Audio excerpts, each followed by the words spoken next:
आज हम लोग पुनः जो है जैव विविधता के अंतर्गत चर्चा करेंगे। कल हम लोग चर्चा किए थे जैव विविधता के बारे में। पटना के जैविक उद्यान से भ्रमण करके विभिन्न स्थान में विभिन्न प्रकार के जीव जाति पाई जाती है। इसके अंतर्गत हम आज चर्चा करेंगे उन्ना पर, ठीक ना, जिसको आप हिंदी में जंतु कहते हैं।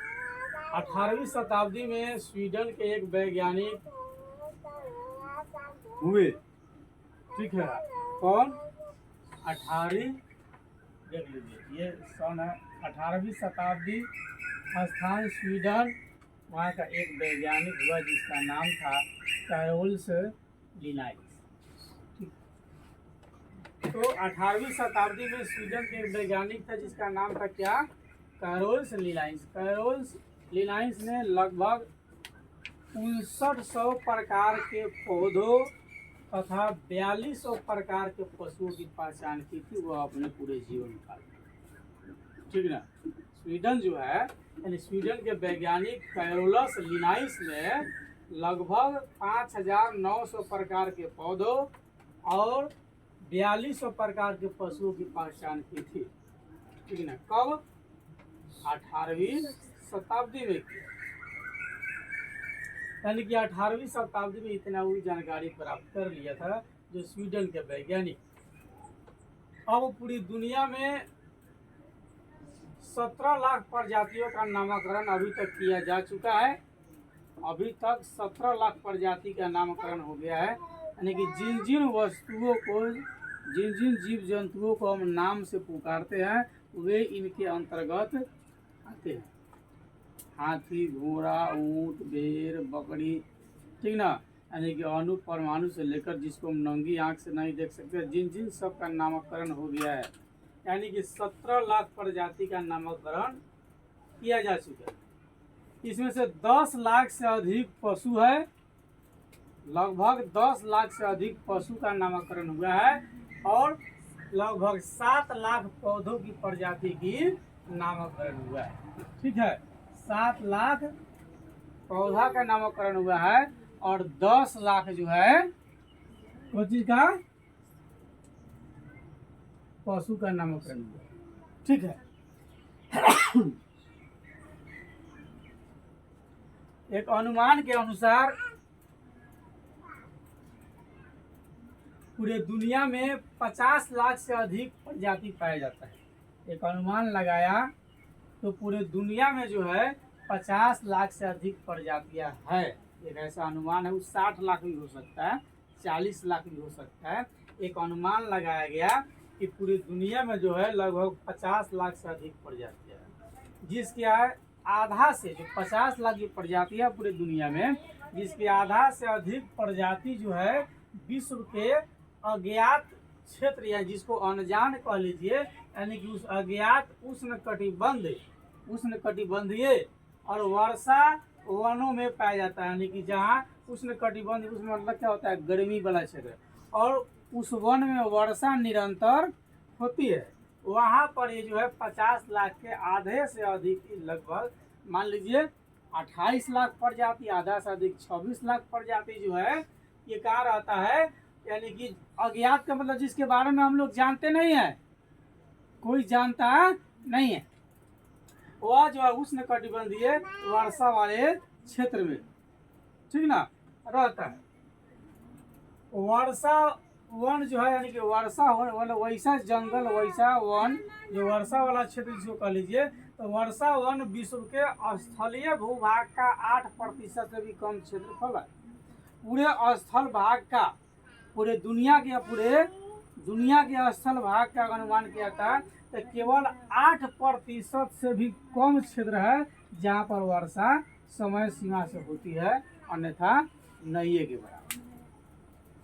जैव विविधता के अनुसार भारत का स्थान बढ़ावा है। जैव विविधता के क्षेत्र में भारत का स्थान कौन सा है? तो बढ़ावा क्षेत्र है आपका, ठीक ना। तो कौन सा है? तो बढ़ावा क्षेत्र है जैव विविधता के अनुसार। भारत में विश्व के सभी उपजातियों का 8% जाति पाया जाता है, जो लगभग 16 लाख है। भारत में पूरे विश्व की अगर उपजाति की बात करते हैं तो कितना होगा, 8% होगा। ठीक है, कितना, 8% होगा। ठीक है, जिसको अगर काउंटिंग किया जाए तो लगभग 16 लाख जातियां होगी जो भारत में पाया जाता है। भारत जैव विविधता के क्षेत्र में एक संपन्न देश माना जाता है कि भारत में सभी चीजें, मौसम भी है, सब चीज जो है भारत में पर्याप्त मात्रा में पाया जाता है। तो जैव विविधता के क्षेत्र में भारत क्या है, संपन्न माना जाता है। ठीक है, तो संपन्न माना जाता है, जबकि भारत में सबसे अधिक जैव विविधता जो है पश्चिमी घाट व उत्तर पूर्वी क्षेत्र ही है। भारत के पश्चिमी घाट और उत्तर पूर्वी क्षेत्र है, जिसमें भारत के पश्चिमी घाट में जो है कि भारतीय मूल के होने की संभावना कम है, जबकि उत्तर पूर्वी क्षेत्र जो है भारत जो भी जैव पाया जाता है वे सभी भारतीय मूल के हैं। भारतीय मूल का मतलब जिसकी जन्म भारत में ही हुई हो, जिसका जन्मदाता भारत के मतलब क्षेत्र है, भारत के वायुमंडल। ठीक है, विश्व के 25 हॉट स्पॉट जो है, हॉट स्पॉट जो जीव जंतु की सुरक्षा की कोशिश करती है, तो वह जो है विश्व के 25 हॉट स्पॉट के अंतर्गत भारत में जो है ये भारत के पश्चिमी घाट और उत्तर पूर्वी क्षेत्र जो है यानी कि इसको भी रखा गया है। भारत के पश्चिमी घाट और उत्तर पूर्वी क्षेत्र जो है हॉट स्पॉट के तहत आता है।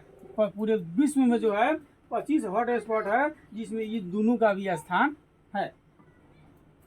भारत में 33% फूल जो है भारतीय मूल के है, बाद बाकी अन्य के मूल के है। 53% मछली भारतीय मूल के है। 60% एम्फीबियस जो है भारतीय मूल के है। 30% रेंगने वाली प्रजाति जो है वो भारतीय मूल के है। और 10% स्तनधारी जो जीव है, ठीक है, जो स्तनपायी है वह भारतीय प्रजाति के मूल की है। ठीक है, इसके अलावा कुछ और हम लोग चर्चा करेंगे थोड़ी सी स्टॉप करके।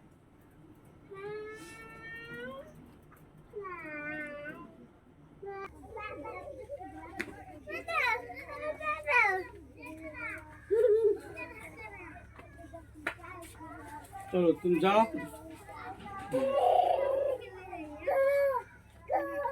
चलिए, हम लोग चर्चा कर रहे थे जैव विविधता के अनुरूप में। ठीक है, पूर्वोत्तर भारत, पश्चिमी घाट, उत्तर पश्चिमी हिमालय और अंडमान निकोबार द्वीप समूह मुख्य रूप से जो है देशज है, यानी कि इंडेमिक है। इंडेमिक माने देशज होता है। कुछ पश्चिमी घाट में भारतीय मूल भी है और यहाँ पर कुछ अन्य मूल के भी जीव निवास करते हैं। यूनेस्को के सहयोग से भारत में 14 जैव मंडल आरक्षित क्षेत्र की स्थापना की गई। ठीक ना, यूनेस्को की मदद से जो है भारत में 14 जैव मंडल आरक्षित क्षेत्र की स्थापना की गई है, जो निम्न प्रकार है। ठीक है, प्रथम है नीलगिरी, जो 5520 वर्ग किलोमीटर है। यह तमिलनाडु, केरल और कर्नाटक के अंतर्गत, यानी कर्नाटक में, तमिलनाडु, केरल और कर्नाटक में पड़ता है। दूसरा नंदा देवी, जो 2236.74 वर्ग किलोमीटर, यह उत्तराखंड में। तीसरा नोकरेक जैविक रिजर्व की 820 वर्ग किलोमीटर, यह पड़ता है आपको मेघालय में पड़ता है। चौथा है मानस जैविक रिजर्व 2837 वर्ग किलोमीटर, यह असम में पड़ता है। पांचवा आपका सुंदरवन 9630 वर्ग किलोमीटर, जो पश्चिम बंगाल में पड़ता है, यानी सुंदरवन का तो पश्चिम बंगाल में। छठा मन्नार की खाड़ी, इसको जैविक या जैव मंडल रिजर्व कर लीजिए, यह 10,500 वर्ग किलोमीटर है, जो मन्नार तमिलनाडु में पड़ता है, यानी कि सबसे अधिक क्षेत्रफल इसी का है। लेकिन यह भारत और श्रीलंका के बीच में पड़ता है। और मन्नार की खाड़ी भारत और श्रीलंका के बीच में पड़ता है। कौन? मन्नार की खाड़ी। ठीक है, जो ये मन्नार की खाड़ी जो है भारत के हिस्से में आता है। सातवां आपके यूनेस्को के सहयोग से बना हुआ जय मंडल आरक्षित क्षेत्र है ग्रेट निकोबार 885 वर्ग किलोमीटर, जो अंडमान निकोबार द्वीप समूह में स्थित है। 8वां सिमिलीपाल जैविक रिजर्व, जो 4374 वर्ग किलोमीटर, यह मयूरभंज जिला उड़ीसा में है। ठीक है, यानी कि सिमिलीपाल जैविक रिजर्व जो है कहाँ है? मयूरभंज उड़ीसा में। डिब्रू साइकोबा 765 वर्ग किलोमीटर, यह आपको डिब्रूगढ़ और तिनसुकिया जिला असम में पड़ता है। असम में डिब्रूगढ़ और तिनसुकिया जिला पड़ता है। 10वां है दिहांग देवांग जैविक रिजर्व, यह 5111.5 वर्ग किलोमीटर है, जो अरुणाचल प्रदेश में पड़ता है। 11वां आपका कंचनजंगा जैविक जैव मंडल रिजर्व, जो 2619.92 यानी कि 2619.92 वर्ग किलोमीटर, यह उत्तर और पश्चिम सिक्किम के भाग में पड़ता है। 12वां है पंचमढ़ी जैव मंडल, यह जो है 4926.28 वर्ग किलोमीटर में है, यह आपको मध्य प्रदेश में पड़ता है। यानी कि पंचमढ़ी जैविक जैव मंडल जो है मध्य प्रदेश में पड़ता है। 13वां है अगस्थ्यम लाई जैव मंडल, 13वां है अगस्थ्यम लाई जैव मंडल, यह 1701 वर्ग किलोमीटर, जो केरल के अगस्थ्यम लाई की पहाड़ियों वाली क्षेत्र में पाया जाता है। 14वां आपका अंतिम है, जिसका नाम है अचानक मार। ठीक है, क्या नाम है? अचानक मार अमरकंटक जैव मंडल रिजर्व, यह आपको 3835.51 वर्ग किलोमीटर में है। यह मध्य प्रदेश में अनूपपुर जिला और दिंदौरी, ठीक, जिला में 2 जिला है मध्य प्रदेश के, एक अनूपपुर जिला और दिंदौरी जिला में, तथा उसका कुछ भाग जो है छत्तीसगढ़ में बिलासपुर जिला में भी पड़ता है। यानी कि किसका? अचानक मार अमरकंटक जैव मंडल का कुछ भाग जो है आपको मध्य प्रदेश के अनूपपुर जिला में पड़ता है, अनूपपुर और दौरी जिला, और छत्तीसगढ़ में बिलासपुर जिला में पड़ता है। ठीक है, यह जो हम लोग जो स्टडी जो किया है, यह वार्षिक रिपोर्ट 2004-5 पर्यावरण एवं वन मंत्रालय भारत सरकार के द्वारा गणना किया गया है। यह हम लोग 2004-5 में जो पर्यावरण और वन मंत्रालय भारत सरकार का जो अध्ययन किया, उसके आधार पर हम लोग इन जैव मंडल इत्यादि के बारे में पढ़े। अभी हम लोग मूल रूप से देख रहे थे कि भारत में जो इतने सारे जो जैव मंडल है, यह यूनेस्को के सहयोग से बना है, यानी खुद नहीं बनाया है, एक दूसरे के सहयोग से इसको बनाया गया है। यानी यूनेस्को ने भारत को मदद किया है इन जैव मंडल को बनाने के लिए, यानी कि एक राष्ट्र ने दूसरे राष्ट्र को विश्व के बचाने के लिए कल्याणकारी कार्य किया है।